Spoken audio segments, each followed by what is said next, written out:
little bit about myself. In 2001, I got indicted for a murder. So I went on the run from 2001, and I got arrested in 2016.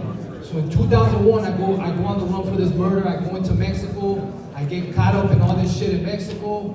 And before that, I used to fuck with Kool-Aid. I used to go to Power 106, play my shit. I was a rapper, right? So I go to Mexico, kind of depressed, kind of feeling fucked up because I can't do music no more, right? One day I start recording again in Mexico. And I got problems in Mexico. Those motherfuckers want to kill me in Mexico. My people are dying. My people getting their heads chopped off, melted in acid. Fools are going MIA. I'm surviving this shit. And I recorded 80 albums in the span of those 15 years. I documented this whole shit. So I never gave up. You know, I never thought I'd be able to even be right here ever again, because I thought I wasn't even gonna make it out of Mexico, honestly. Because all my people was getting snatched up, and you know, whatever happens over there was happening. So in 2016, they moved in on me. The federal government, the Mexican state fugitive task force moved in on me. They snatched me up. So they bring me in. They bring me in. They extradite me back to the LA County Jail. I get to the LA County Jail. I go to arraignment. I'm right here in CCB court. I go to arraignment, and they tell me in arraignment that I'm looking at the death penalty. So I'm all fucked up. To hear that you're looking at the death penalty, that shit's like a out-of-body experience, you know what I'm saying? And so fuck it, I start, get my attorney, Stuart Goldfarb, gangster-ass Jewish attorney. You gotta have one of those for cases like this. And so, you know, I was, so after like, maybe like 8 months, 9 months, they come to see me and they're like, you know what? You're not looking at the death penalty no more. You're just looking at life in jail. You just, you know, life in jail.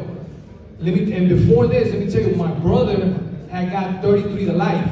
He just got out. He did 26 years on a 33 to life sentence because the laws are changing. So me being in there, I'm seeing everybody getting washed up. This, you know, all football numbers, you know, 80, 88, you know, 100 and something. Everybody's getting life. I'm just sitting in there for a whole year and a half. One day they come to see me and they tell me, you know, I got good news and I got bad news. And I'm like, well, fuck it, give me the bad news. He goes, the bad news is that they just offer you 3 years. They know they can't beat you in trial. So I'm like, let me get them. And my attorney's like, nah, I could get better. And I'm like, nah, that's good enough for me, because I have boys that got offers like that and they didn't take them and they got washed up. So I was like, I already been in here like a year and a half. What's another year and a half, you know? And I go to court like 3 months. Like 3 months later, I'm right here back at CCB court. 2 months later, 3 months later, and my attorney comes in. He always used to come in and be like, shalom, you know, and I'm in the tent, and he goes, hey, I got a deal for you. That day he was late. I was always the first dude in court. Dudes with paid attorneys go first to court. So I got a deal for you. So basically, he got me a manslaughter charge, 6 years, but suspended sentence. He goes, you'll be out today by 7 p.m. You want to take the deal? And I'm like, yeah, fuck yeah. I haven't seen my family. My pops is sick. I have my kids in my family. I just wanted to go home. So I lost hope, but I never gave up on hope. You know, I kept putting out music. I'm just like, I'm gonna fucking flood the game so my name stays relevant in the fucking streets, so I don't lose momentum. I'm in the algorithm before the word algorithm was popping.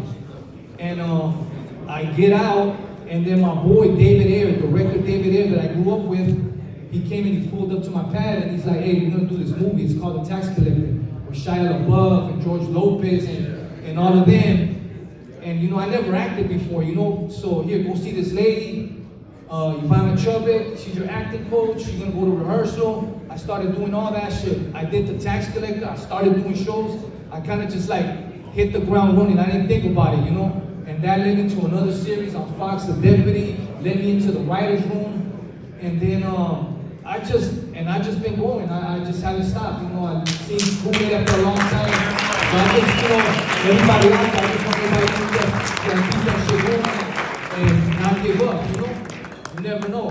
I thought I wouldn't be back here, you know? And And that's about it. Thank you. And with that, I want to say thank you to everybody for coming.